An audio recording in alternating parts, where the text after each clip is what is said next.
వికారాబాద్ కడవు ఇద్దరు తాగుబోతులు పర్మిట్ రూముల్లా కాకుండా పక్కపొంటి ఉన్న శ్మశాన వాటికలకు పోయి సమాధుల మీద కూర్చొని మందు తాగుతున్నారట.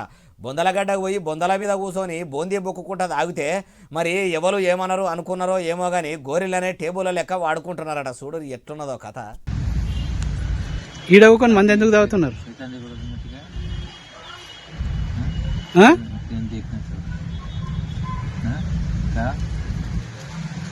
మాకు ఏం లేదు సార్, ప్రభుత్వం ఏం లేదు, మా కష్టాజీతంతో మేము ఇది చేసుకుంటాం. ఈడెందుకు తాగుతున్నారని సమాధులు అక్కడ ఏడా ఏం లేదన్నా. ఇన్నరా గోరెల మీద కూర్చొని తాగుతుంటే ఆడదాకా పోయి వాళ్ళను వీడియో తీసుకుంటా ఈడ ఎందుకు మందు తాగుతుర్రంటే మాకు ఏడ ఏం లేదన్నా అనబట్టి ఇంకా మస్తుగానే అన్నాడు మొత్తం ముచ్చటి నుండి. ఇగో నలుగురికి మంచి చేయండి,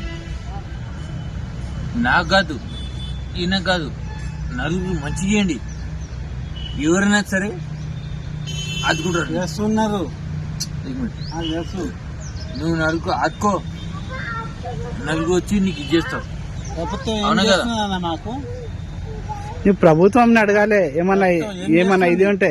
చూసినరా సర్కార్ ఏం చేస్తుందన్న మాకు అనుకుంటా మరి ఇట్లా గోరెల మీద కూర్చొని తాగుతుర్రు.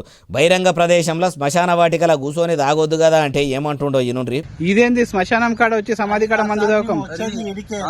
ఇగో ఒక మాట చెప్తున్నా. నాసు వచ్చినాక వచ్చేది ఈయన్నే. మంచి సచ్చేది ఈయన్నే, పోయేది ఈయన్నే, మొత్తం ఈడ సుక్కు దొక్కేది ఈయన్నే. ఎన్నేళ్ళు బతికినా ఎన్ని దినాలైనా మేము ఈడికి రావాల్సిందే, ఇదే శాశ్వతమని తాగిన నోరు ఏమో చేసిందన్నట్టే మాట్లాడుతున్నాడు. మరి ఎన్నేళ్ళైనా ఈడనే అన్నప్పుడు ఆడనే వండుకొని ఆడనే ఉండక ఇంటికి పోయి ఎందుకు ఉంటున్నట్టో పోలీసులు బహిరంగ ప్రదేశాలను చూస్తారు కానీ బొందలగడ్డలకు రారు అని ఈ యుగురం చేసినట్టే అనిపిస్తలేదంటుర్రు ఈ ముచ్చటిన్నోళ్ళు.